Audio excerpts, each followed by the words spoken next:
नमस्कार, विशेष में आपका स्वागत है। आपके साथ हूं मैं नेहा बाथम। बिहार में चुनावों की घोषणा हो गई है। तमाम गठबंधनों और दलों में अब नजरें इस बात पर है कि सीटें कैसे बंटती हैं और किसको कहां से टिकट मिलता है। लेकिन बिहार में चुनाव हो और भोजपुरी स्टार्स की पावर ना हो, ऐसा तो हो ही नहीं सकता। चुनाव कल ही अनाउंस हुए हैं और भोजपुरी के बड़े बड़े सितारों के चुनाव लड़ने की खबरें आ गई हैं। सिंगर मैथिली ठाकुर और एक्टर अक्षरा सिंह का नाम जुड़ा है। पवन सिंह और खेसारी लाल यादव के नाम की चर्चा तो पहले से थी। हमारी विशेष रिपोर्ट में देखिए इस बार बिहार के चुनाव में इन स्टार्स का कितना दबदबा चल रहा है।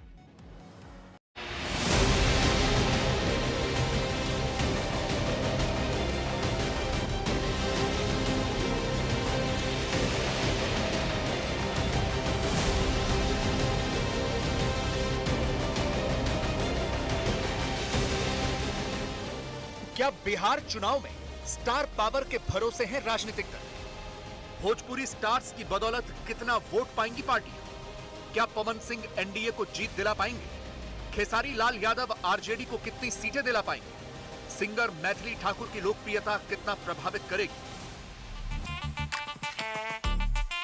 सपनों में आता जाता है एक दीवाना मेरा, तन में हमर मन भइल मतवाला। बिहार में विधानसभा चुनावों का बिगुल बज चुका है और अब ये भी कयास लग रहे हैं कि कौन सा बड़ा स्टार कहां से चुनाव लड़ेगा। बिहार में बॉलीवुड से कहीं ज्यादा बड़े स्टार भोजपुरी फिल्मों के हीरो हीरोइन माने जाते हैं। भोजपुरी के दो सबसे बड़े स्टार तो इस वक्त बीजेपी की तरफ से पार्लियामेंट में हैं, मनोज तिवारी और रवि किशन। और दिनेश लाल निरहुआ भी बीजेपी के सांसद रह चुके हैं, इस बार हार गए थे। लेकिन अब जब बिहार के चुनावों का ऐलान हो चुका है तो फिर से भोजपुरी सिनेमा के स्टार्स को खोजकर उन्हें चुनाव लड़ाने की तैयारी हो रही है। और ऐसा नहीं है कि इन सितारों के स्टार पावर का इस्तेमाल कोई एक पार्टी कर रही है। लगभग सारी बड़ी पार्टियां इनका इस्तेमाल अपनी जीत के लिए करना चाहती हैं। पवन सिंह बीजेपी के टिकट पर आरा से चुनाव लड़ सकते हैं। खेसारी लाल यादव की पत्नी आरजेडी के टिकट पर सारण जिले की मांझी सीट से लड़ सकती है। भोजपुरी गायक रितेश पांडे जन सुराज पार्टी से चुनाव लड़ सकते हैं। इसके अलावा चेतना झाम भी जन सुराज पार्टी से समस्तीपुर से लड़ सकती है। और मैथिली ठाकुर भी बीजेपी के टिकट पर दरभंगा जिले की अलीनगर सीट से चुनाव लड़ सकती है।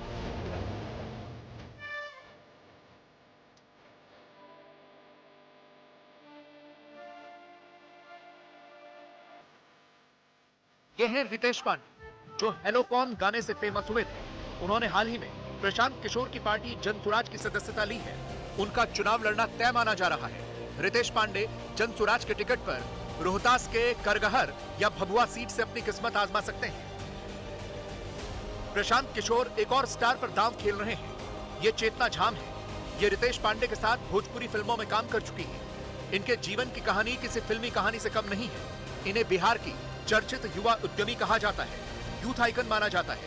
वो एयर होस्टेस रह चुकी हैं, कई कंपनियां भी स्थापित कर चुकी हैं। आज उनकी 3 बड़ी कंपनियां संचालित होती हैं और अब वो जन सुराज के टिकट पर समस्तीपुर से चुनाव लड़ सकती हैं। आज तक ब्यूरो। सबसे ज्यादा चर्चा है पवन सिंह की। पवन सिंह भोजपुरी के एक बड़े सितारे हैं और अब इसी स्टार पावर का इस्तेमाल बीजेपी आने वाले चुनाव में करना चाहती है। बीजेपी पहले भी एक कोशिश कर चुकी है लोकसभा चुनाव के वक्त, लेकिन तब बीजेपी को सफलता नहीं मिली थी। उल्टा बीजेपी पवन सिंह की वजह से लोकसभा की 7 सीटें हार गई थी। इस वक्त देखना दिलचस्प होगा कि इस बार बीजेपी पवन सिंह के स्टार पावर की वजह से कितनी सीटें जीतती है।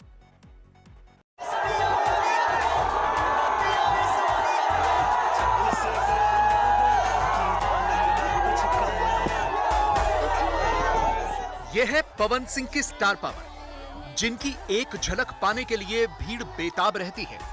खास तौर पर बिहार और पूरी भोजपुरी बेल्ट में पवन सिंह एक बहुत बड़े स्टार हैं। उनकी इसी लोकप्रियता को देखते हुए बीजेपी ने 2024 के लोकसभा चुनाव में उन्हें पश्चिम बंगाल के आसनसोल से टिकट दिया था।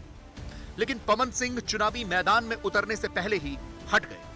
असल में पवन सिंह को जैसे ही टिकट मिला वैसे ही उनके खिलाफ टीएमसी के नेता लग गए।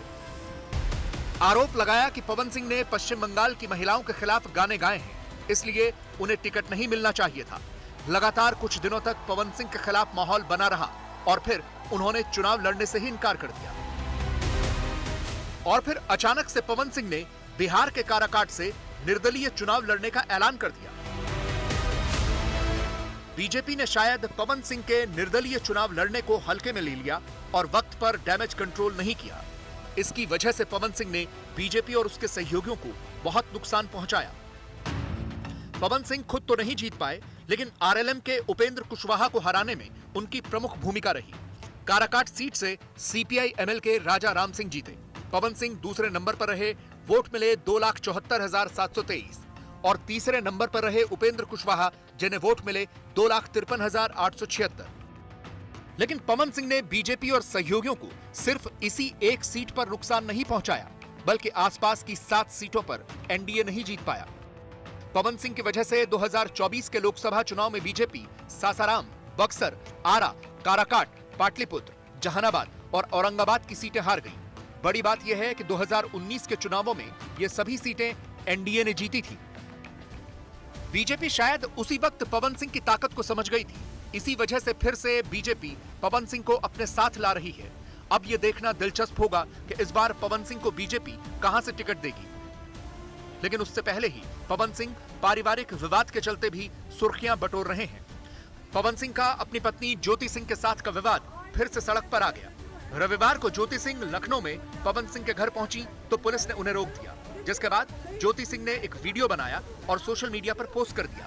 इसमें पवन सिंह की पत्नी प्रताड़ना का आरोप लगा रही हैं और आत्महत्या की धमकी दे रही हैं।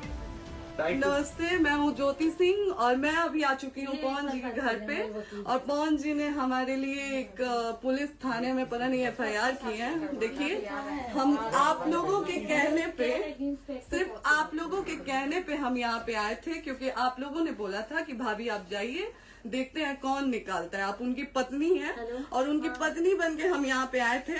और देख लीजिए, ये लोग हमको लेने आए हैं और अब हम थाने में जा रहे हैं। इसमें आपकी भी तो ये चीज है कि आपके साथ भी तो कुछ हो सकता नहीं, है। ऐसा कुछ नहीं डाला गया हमारे तरफ से। मारपीट और मर्डर वाली चीजें नहीं डाली गई हैं। हाँ, मारपीट वाली और चीजें नहीं डाली गई हैं। डाली गई है मेंटेनेंस का केस डाला गया है जी। आज आप लोगों के कहने पे, सिर्फ समाज के कहने पे मैं यहाँ पे आई थी, ये दिन दिखने के लिए आई थी। अब अगर आप लोग अभी भी इंसाफ नहीं करेंगे तो आप लोगों से कोई उम्मीद नहीं है। और इसी घर में जहर खा के मरूंगी मैं। इस घर से लास्ट जाएगा मेरा। अब क्या ये सब इसलिए हुआ कि पवन सिंह को बीजेपी का टिकट मिल सकता है?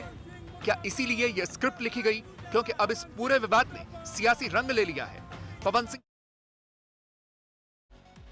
और जो दूसरा सबसे चर्चित नाम है वो है मैथिली ठाकुर का। मैथिली भोजपुरी फिल्मों में काम करती नहीं है, लेकिन वो एक बहुत लोकप्रिय गायिका हैं।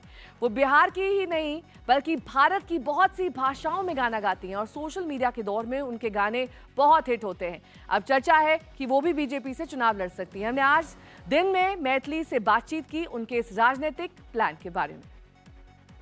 से आप चुनाव लड़ रही हैं और किस पार्टी का साथ देंगी, ये इस वक्त अटकलों का बाजार गर्म है इसी सवाल को लेकर। जी, एक ही तस्वीर है जिसको लेकर के बहुत सारे कैप्शंस के साथ वो फोटो बार बार हर जगह से पोस्ट हो रहा है। तो आप सभी लोग को अंदाजा है, बीजेपी हमेशा से मेरी प्रेफरेंस रही है। और बिहार में अगर देखा जाए तो हम एनडीए के सपोर्ट में है, काफी सालों से एनडीए को देखते आ रहे हैं। तो तावड़े जी से क्या बातचीत हुई आपकी? मिल तो आई आप, लेकिन बातचीत क्या हुई? जी, वो आधे घंटे के समय में बहुत वाइड रेंज में बातचीत हुई। हमारे बिहार में कैसा क्या चल रहा है, अभी के समय में क्या हो रहा है, यूथ की क्या भूमिका हो सकती है। खासकर मैं अपने कला से तो अपने क्षेत्र की सेवा करते आ रही हूँ, अपने राज्य की सेवा, साथ ही भारत की। लेकिन उसके आगे क्या एक विजन है, वो सब बातें हुई और बहुत ही अच्छा वो कॉन्वर्सेशन रहा। मैथिली, क्योंकि तावड़े साहब से जब आप मिलके निकली, उन्होंने अपने रिएक्शन में कहा कि 1995 का वक्त याद दिलवाया जब लालू के टाइम पर आपका पूरा परिवार छोड़कर चला गया था, और उसके बाद अब आप जब साथ आएंगी तो किस तरह, क्या एक पलायन भी मुद्दा होगा? कौन कौन से मुद्दे होंगे अगर आप चुनाव में उतरती हैं तो? बहुत सारे टॉपिक्स तो हैं जिसपे मैं बात करूंगी, लेकिन पहली बात है कि घोषणा हो जाए, उसके बाद मैं आगे की बात करना चाहूंगी। अभी it is too early for me to talk. लेकिन कई बार मैथिली लोग आपकी योग्यता को आपकी उम्र के आधार पर नकार देते होंगे ना, कहते होंगे अरे इतनी यंग है, इतनी कम उम्र है, चुनाव लड़ जाएगी, उसके बाद एमएलए बन जाएगी, कैसे हैंडल कर पाएगी? ये सवाल आते होंगे ना आपके सामने। अरे सवाल तो जब से मैं पैदा हुई हूँ तब से ये सब सुनने का मौका मिला है। बहुत सारी ऐसी ऐसी बातें सुनने को मिली है जिसने कई बार मुझे नेगेटिवली अफेक्ट किया। लेकिन अब आप मान नहीं सकते, पहली बार मेरे साथ ये हो रहा है कि पिछले 4 दिन में बहुत सारे अगर मैं नेगेटिव कमेंट्स देख रही हूँ ना, तो मुझे बुरे तरीके से प्रभावित नहीं कर रहे, जबकि मुझे एक ऊर्जा दे रहे कि मुझे इन लोगों को जवाब देना है, मुझे इन लोगों के सामने खड़े होना है। तो वो मुझे किसी भी तरीके से नेगेटिवली प्रभावित नहीं कर रहा है। मैथिली, कई बार ऐसा होता है कि ये सोच हमारे अंदर खुद से आ जाती है कि हमें राजनेता बनना है। आप जिस फील्ड में, लोक गायिका इतनी पॉपुलर, आपको ये खुद से विचार आया या एक ऑफर आपको आया और आपको लगा हाँ ये मौका है? और एक और सवाल है कि बहुत सारे ऐसे कलाकार हैं जो राजनीति से बहुत लंबे वक्त तक दूर रहना चाहते हैं क्योंकि वो सोचते हैं हमारे कहीं काम पे असर ना पड़े। आप इतनी कम उम्र में ही राजनीति की तरफ बढ़ रही हैं। मेरी इंडिविजुअल जर्नी है, मैं खुद के बारे में देख रही हूँ, मैं खुद का एक बहुत बड़ा स्कोप देख रही हूँ, मैं खुद का पोटेंशियल देख रही हूँ कि मेरे अंदर क्या हिम्मत है, मैं क्या कर सकती हूँ, और उस तरीके से मैं अपने आप को बहुत स्ट्रॉन्ग महसूस कर रही हूँ इस वक्त। खासकर पिछले 4 दिन से इतना मजबूत मैंने अपने आप को कभी ये महसूस बदलाव नहीं किया। कब से? 2024 में आपको इलेक्शन कमीशन ने ब्रांड एम्बेसडर बनाया था, कहीं ना कहीं वो जो उसी के बाद से आपको लगा क्या क्या उतरना है मैदान में? मेरे मन में जो होता है वो अपने आप होते चले जाता है। उस वक्त मेरा पूरा जो 1.5-2 महीने का सफर, मैं बिहार के हर एक जिले में जाकर के मैंने कैंपेन किया। इलेक्शन कमीशन का जो आदेश था कि लोगों को जागरूक करना है वोट देने के लिए, उसी दौरान मुझे एहसास हुआ कि मुझे कितना आनंद आ रहा है लोगों के बीच में आकर के, उनसे बातचीत करके, सबके साथ बहुत ही अच्छे से घुल मिल करके।